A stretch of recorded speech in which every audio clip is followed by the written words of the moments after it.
Sorry, I can't laugh. One of my girls up in the bathroom mode, all I can hear is her doing like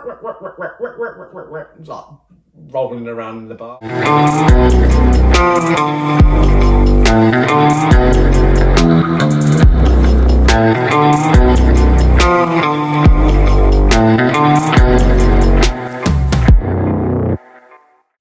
Hello, welcome back. So, guess what?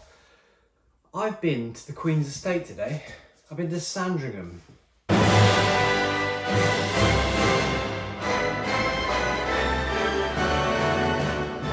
Yeah, so I went to Sandringham today, and that's quite fitting really, because the next part of the whiskey Isla selection I'm doing is Laphroaig, which, as far as I'm aware, is one of the only distilleries that is you know, given royal appointment and all that kind of malarkey. So yeah, I mean, obviously it has it on the, you see here, by appointment to HRH, the Prince of Wales, distiller and supplier of single malt Scotch whisky. There we go, royal approvement for my royal day today. You haven't been to Sandringham before, get on down there. It's a lovely estate. I'm not posh, so I'm not going to pretend I'm posh. I'm common, as you like. But yeah, the tour was a little bit on the short side. It's a gigantic estate, yet the tour is very small. But the surrounding gardens, everything are quite marvellous. A lot of fuchsias and rhododendrons and all that malarkey. Anyway, so we're here, we're back. This is what you're here for, alcohol. We've got some Laphroaig. It's Laphroaig, it's 10-year-old, so, you know, obviously 10 year is their staple number one. Oh God, why are words so hard sometimes? It's the core range, you know. It's the main one. 10-year-old. It's quite common, really. Anyway, but this one has a sherry oak finish. As we did the last video, the Ardbeg, Oogadal, that was sherry oak cask as well. So yes, it's very common in the whiskey world nowadays. So for those who don't know, it's, while I'm at it, obviously every bottle of Laphroaig you buy, you get this little passport here. So each little passport's got a little code in it, and if you sign up, it's free. I'm not plugging, I'm not getting any promotion for this, but if you sign up to Laphroaig as a friend of Laphroaig, you get your own little, I think it's like a square metre plot of land, which is yours. You can print off your certificate. You are the sole heir of this bit of land, this bit of peat. And there's different levels you can go up. And obviously when you put the passcode in here, or if you buy a bottle direct from Laphroaig, you get a bit higher up in the levels. I think I'm on the highest level now.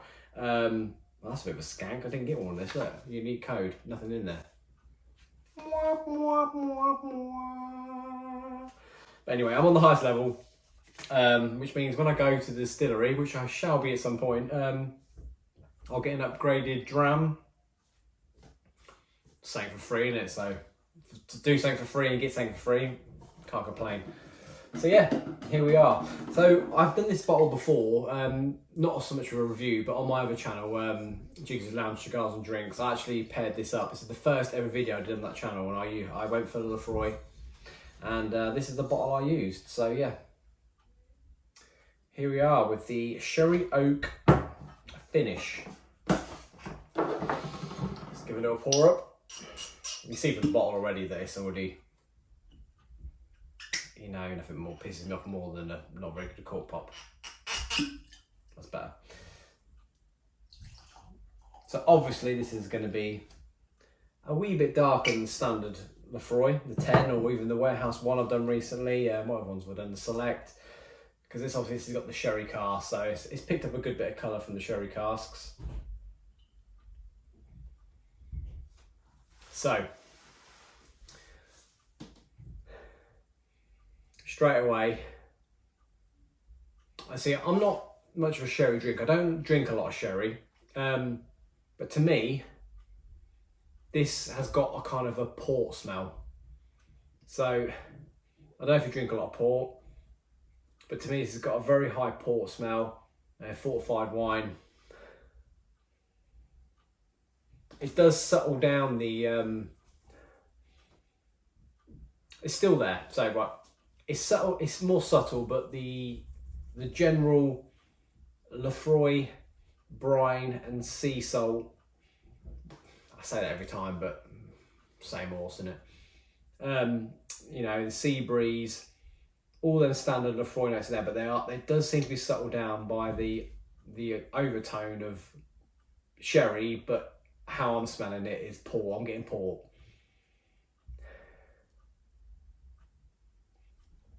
There's definitely a slight fruity note there, obviously. It's got like a, which makes sense. It's got like a grapey, like a red grape. It's very much so it's all the sort of dark fruits really. It's like a prune, there's a date, there's raisin. All them are going in. Sorry, I can't laugh. One of my girls having a bath at the moment, all I can hear is her doing like rolling around in the bath. Don't worry, there's an adult upstairs. Sam's upstairs on the watch, so I'm not letting a small child drown in the bath. But yeah, it does definitely sounds like Carl Cox is DJing upstairs. Jesus Christ. There's a bit of a there's a slight coca note in there for me as well, to be honest with you.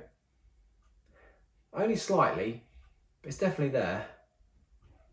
It's also given me the I mean, I had a cigar outside earlier on. It's the weekend, you'll get a couple of cigars, didn't you? I think I had on Friday, Saturday and Sunday. It's got to be done.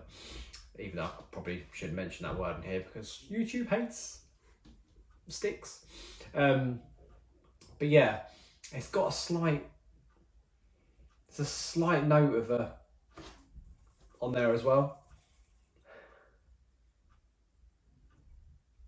But yeah, it's got more of a fruity nose, I'd say. I mean, obviously in the past videos I've done, whether it be the Warehouse One or the Select, when I went back to the 10, because I did an A/B comparison with them. I don't think I need to do this because it's quite a bit different because of the whole fact that it's sherry cask. But they made the 10 smell more fruity, but this on its own is definitely more on the fruity side to that, obviously being sherry cask. Anyway.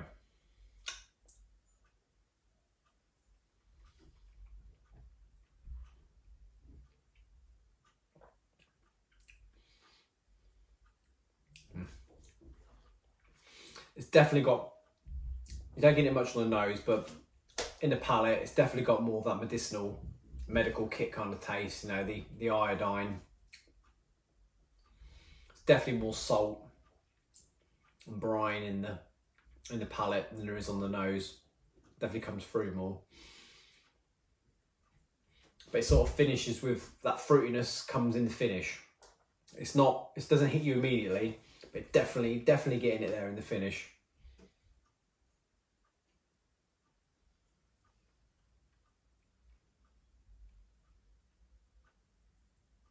Oh, just looking down here. Claim your free square foot of our island. There you go.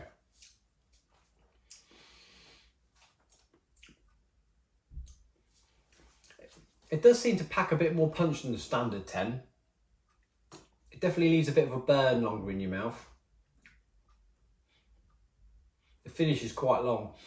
It's definitely getting them 2p piece kind of iron, coppery kind of taste near the end. It's very nice, I do like it, but I think I do prefer the Select and the 10 as well, if I'm going to be honest with you.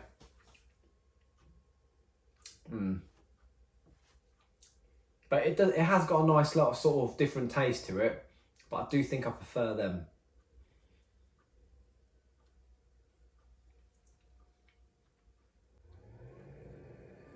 Oh wow, the boiler's just cooked in just in time. Every time you're trying to record a video, you get a world full of noises all of a sudden happen. I'm getting a slight hint of, there's a slight gingery nutmeg there as well at the end.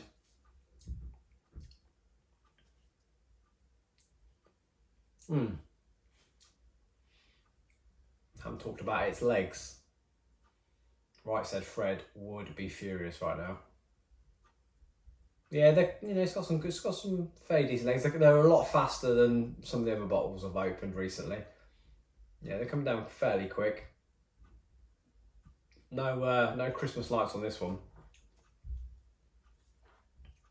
But yeah, there's definitely more of a fruit presence in this, which you kind of expect.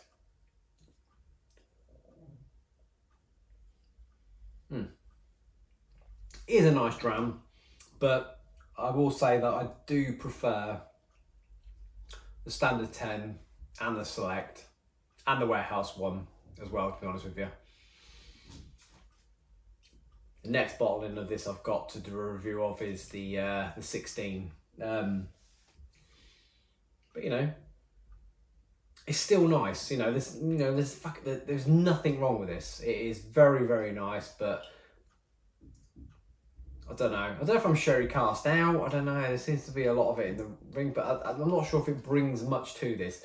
A little while back, I did it was the 2021 Cardias range that they brought out. The Cardias bottling, which was kindly sent to me by Kelly. If you haven't seen him, I'll put a little link up here. It's Kelly Sparks. He's got his own. Oh God, I just splashed over myself. Such a noob. Yes, anyway, he's got his own whiskey channel. He sent me a sample of the 2021 Cardias, which was PX cask, which obviously sherry as well. And that was very much a sort of like a level up on this, really. It was very similar in tasting notes, but it was there's a bit more oomph about it. And because I've had that does kind of make this taste not as good as that, really. So I mean, if you haven't had the Cardias PX cask one, then you're lucky, because this is going to make this taste a little bit more better. But if you've had that, then you're definitely going to sort of compare them and think that maybe this isn't as good. So I mean, you can still buy it. It's on the website still, as long as you're a member, which obviously all you got to do is sign up. So you can still get a bottle of that. They're still selling them. They're not all sold out yet. So get on there and get yourself one. It's definitely a better version of this, I'd say. But yeah, it's still nice, but it's not as good, I don't think.